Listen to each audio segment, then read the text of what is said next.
Hello, good morning. আজকে আমি খুবই এক্সাইটেড। আজকে একটা ছোট্ট ভিউ দিচ্ছি আমার প্যাটিওর প্ল্যান্টসের। এই প্ল্যান্টসটা অনেক ব্লুম করেছি, অনেক ফুল।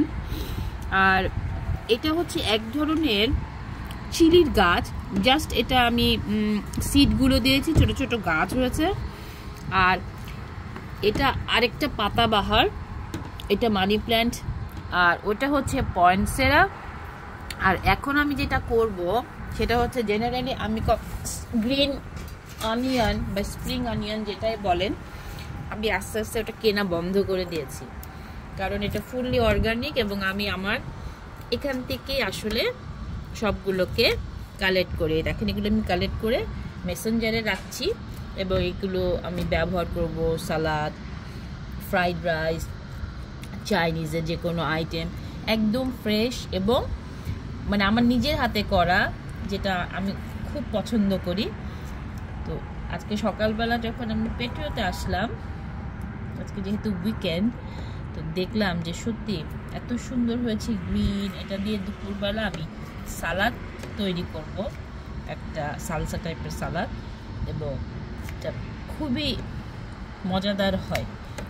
আর সবচেয়ে বড় কথা হচ্ছে আমার নিজের হাতে তৈরি করা, যেহেতু নিজের হাতে আমি এটাকে প্রডিউস করছি, সেহেতু এইটা যারা এখানে একটু দেখাও, এই যে যেখান থেকে আমি কাটছি, এই যে আমি সব কেটে নিলাম। এবং আরেকটু জিনিস আপনাদেরকে দেখাবো, এটা আমি একটু কালেক্ট করে নিই আমার রান্নার জন্য। This is really excited, খুবই ভালো লাগছে, একদম ফ্রেশ। জাস্ট আমি এখন তুললাম, কেটে নিয়ে যাচ্ছি। আর এটা আসলে জাস্ট বেবি পামকিন, ছোট ছোট প্ল্যান্ট উদ্গীরণ হতে শুরু করেছে, এই যে বের হচ্ছে ছোট ছোট গাছ। তো এভাবে আমি প্ল্যান করেছি কিছুটা টমেটো, কিছুটা ঢেঁড়স, কাঁচা মানে আলাপিনো। এখানে কাঁচামরিচ যদি আমি পাই চেষ্টা করব, বাট আলাপিনোটা খুবই অ্যাভেলেবল। এবং এগুলো কিন্তু সিড আমি রান্না করতে করতে বের করে সেগুলোকে ড্রাই করে সেখান থেকে এগুলোকে প্রডিউস করেছি। সো আরেকটু দেখাচ্ছে আপনাদেরকে, এটা হয়ে গেল, দেখেন এটা আমার আজকের দুপুরের সালসার জন্য হয়ে যাবে। মানি প্ল্যান্ট সবার বাসাতেই থাকে, তো মানি প্ল্যান্ট সেভাবে হয়েছে। এটা হচ্ছে একটি ক্যাকটাস।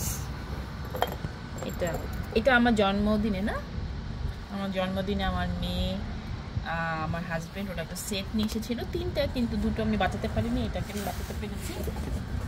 আর এই গাছটির নাম হচ্ছে পয়েন্টসেরা। যখন ক্রিসমাসের সময় আমি ডিসেম্বর, এটা একটু লাল হয়ে যায়, এটা খুব সুন্দর একটি গাছ। তো এই হচ্ছে। আর এগুলো আমি সব কিন্তু আসলে গাছ কিনে আনিনি, আমি অল্প অল্প করে নিয়ে এসেছিলাম চারা, তারপর সেটাকে পানিতে দিয়ে শিকড় গজিয়ে তারপরে মাটিতে আমি আসলে এটাকে পুঁতে দিয়েছি। তো আজকের ওয়েদারটা খুবই সুন্দর। একটু পিছনে যাও। তো আজকের ওয়েদারের জন্য আসলে আমি এখানে একটু ভিডিওটা করলাম। তো একেবারেই ফ্রেশ স্প্রিং অনিয়ন, এটা দিয়ে সালসা বানালে খুবই চমৎকার হবে খেতে। সো আমি আমার বাসার প্যাটিওতে ট্রাই করছি, আপনিও ট্রাই করুন। Bye, take care.